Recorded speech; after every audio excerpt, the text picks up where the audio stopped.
There it is, guys. Just where I remember.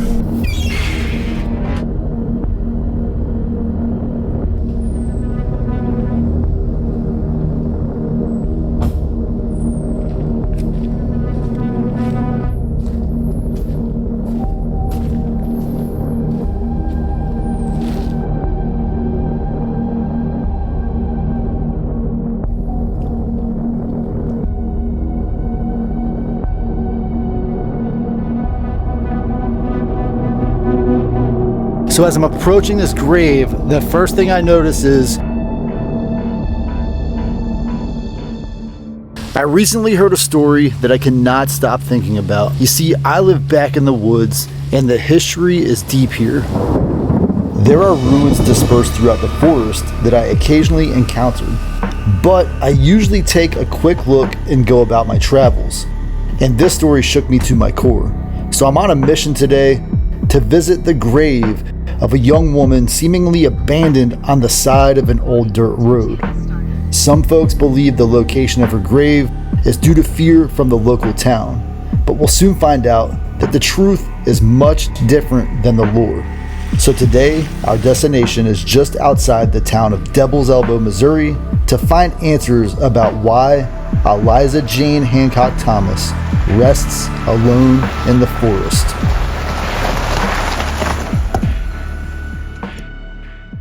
While scrolling my feed on YouTube the other night, I came across a video from a channel called Baker Overland that I decided to watch.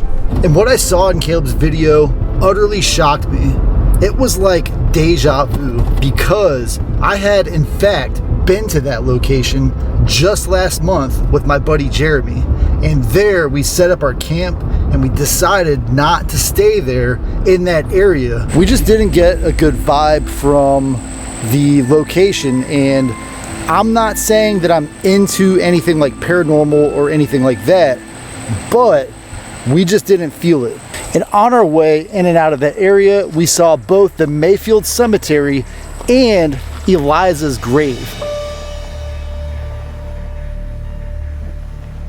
My heart races as I think about visiting her roadside grave alone. The overwhelming mix of fear and excitement about what I might uncover there is almost paralyzing. Eliza's life is shrouded in mystery and steeped in local legend. Some say she lived a secluded existence in the woods, practicing witchcraft away from prying eyes. Others believed she was a lonely widow, mourning the loss of a long-lost love. The circumstances surrounding her death are even more cryptic, wrapped in layers of speculation and rumor. Whispers of dark rituals and untold sorrow circulate among those who dare to speak to her. The true story of how her life ended remains a mystery, buried alongside her, waiting to be discovered. So I thought I knew exactly where I was going out here in the forest, but I seemed to have taken a wrong turn. Last time I came out here, I went straight up to the gravesite, and I didn't recognize what it was until after I was watching the video as I was editing it. But the sun is going to start setting soon, and I feel like I need to make it to that gravesite, at least with a little bit of sunlight to spare, so hopefully I can get there in time. I'm back on the highway, and I'm about 10 miles from the other entrance to the forest where I think this grave is, and luckily it has stopped raining, but with the rain stopping, it is starting to warm up as well. Hopefully it's not too hot.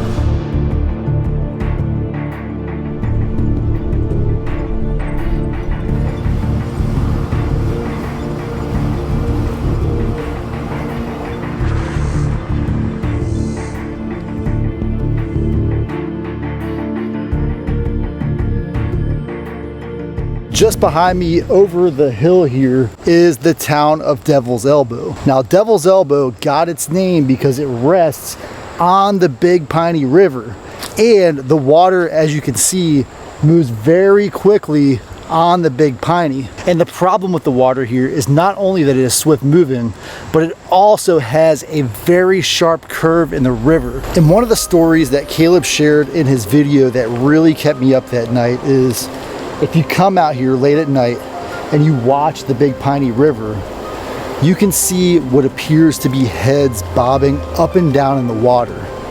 Now, it's claimed that those are possibly the heads of the Forestry Service workers that were out here that died traversing the Devil's Elbow. I'm not really superstitious, I'm not into the paranormal, but I'm close enough to this location that just hearing a story like that really gets my skin crawling. Now that I've passed through the town of Devil's Elbow, I feel like I'm much closer to where I remember seeing those graves.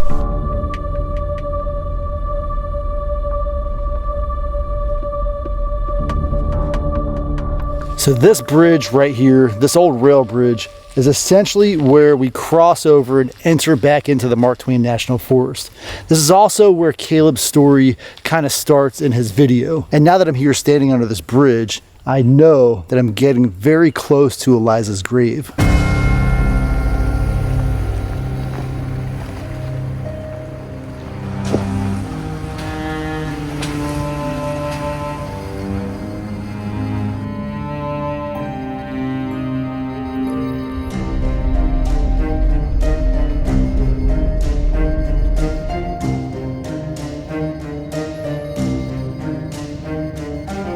So there it is, Mayfield Cemetery. We found it. Not that hard to find. However, I'm not going to share its location. If you want to find it, do a little research and you'll be able to find it yourself. I couldn't even begin to speculate why, but there's a lot of black broken glass on the ground here, and we're just outside of the cemetery. One of the first things you will notice, and Caleb mentions this in his video, is that essentially every grave in the cemetery is broken. That is, except two.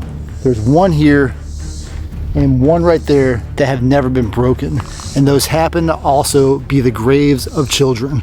One of the things that Caleb says in his video is he thinks that it's possible that all of these stones were knocked over by someone who had some kind of vengeance against this family here. And while that is certainly possible, I wanted to point out something about what I know about these kinds of tombstones.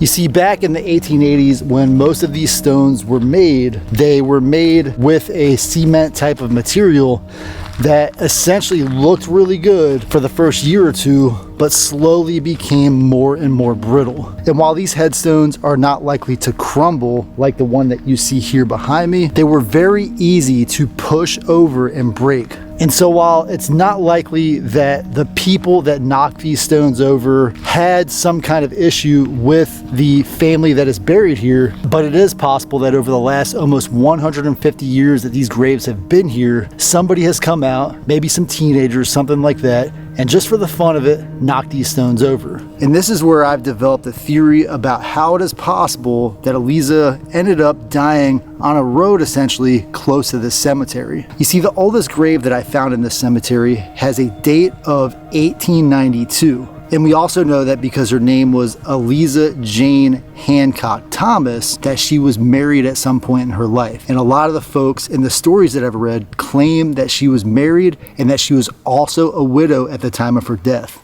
And since I remember that her grave is so close to the cemetery, let's head up to her final resting place and talk about why I believe she probably ended up on the side of the road. And of course, since it stopped raining and the sun came out, it's gotten that much hotter. It's currently 80 degrees outside. Although it's not as hot as it can get, it's a humid heat because of that rain. And if I remember correctly, her grave is less than a mile from the cemetery. So to me, it's very interesting and possibly peculiar that she was buried so close to the cemetery. I know it's only been a short while since I came out here last, but if I remember correctly, her grave is right up around this next corner.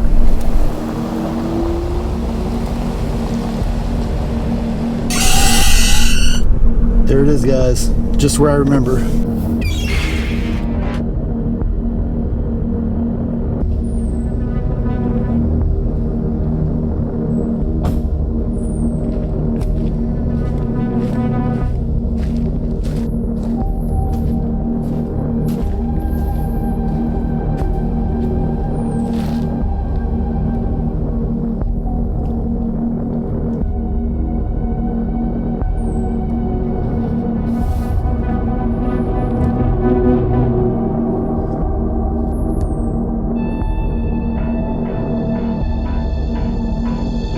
So as I'm approaching this grave, the first thing I notice is what could possibly be maybe a toy snake or something like that. But I'm out here in the wild, and of course it turned out to be a real snake. So I'm gonna give the grave just a little bit of distance while I tell you my story. It's believed that Eliza was around 32 at the time of her passing. She is believed to have been born in 1865, and this fact is recorded in the 1880 census, where she was a resident of this local area, and during that census she claimed to have been born around 1865. So we don't know her exact date, or we don't know the exact year, but one thing that I know for sure is there are no houses out here in this area. It's also believed that at the time of her passing that she was somewhat of a recluse. And so when a young lady is a recluse, possibly a widow, something like that, it's a very common story that we hear that these ladies are witches or something like that. So the story that she might have been a witch is most likely an old wives' tale that was made up just to essentially explain why this old recluse would go out into the woods by herself. And if you remember earlier when I said that her husband died before her, this is what I think happened. The cemetery down this road is just on the edge of the river. So what I think happened is Eliza was on her way out here to visit a grave at that cemetery. Possibly the grave of her husband, maybe if she had any children. In the 1890s, children would pass away from all sorts of things that we commonly treat today. Another thing that I feel supports my theory here is, as I said, there are no houses here. The closest houses are 2 or 3 miles up the road this way. One of the other stories that I read that sort of helps back up this claim, in my opinion, is that around 4 days after her last sighting while she was alive, her friends came out here looking for her and found her dead on the side of the road. It's believed that she was found in the middle of winter, and this area was packed full of snow, and that it could explain why, if you notice, her grave is actually not below the ground. It's been built sort of like in the form of a foundation or a castle, and she is within that foundation. And here's a story that might actually be very controversial. It's possible that what we see here on the side of the road is in fact not a grave, but rather something like the foundation from a small building that could have been burned down. I say that because if you look at the stonework on the side of this grave, it is perfectly squared off and it is perfectly rectangular. So this kind of theory that maybe some of the local folks made up this story because they didn't understand Eliza is also something that we've reinterpreted with the story, or the Greek mythology story, of Medusa, wherein some people believe that it's possible that Medusa was actually a very beautiful woman. And the myth came about that she had the snakes on her head, and if you looked at her, you would turn to stone because some of the other women were possibly jealous of her beauty. This makes me wonder about your thoughts on this story. I want to thank Caleb Baker from Baker Overland for sharing the story or getting my mind on this story. And if you want to hear other stories like this in the future, let me know in the comments. And before we head out, I do think that the snake that I saw on this rock lives within this area, and it was probably resting on that rock, getting the last rays of sun just before the sun starts to set.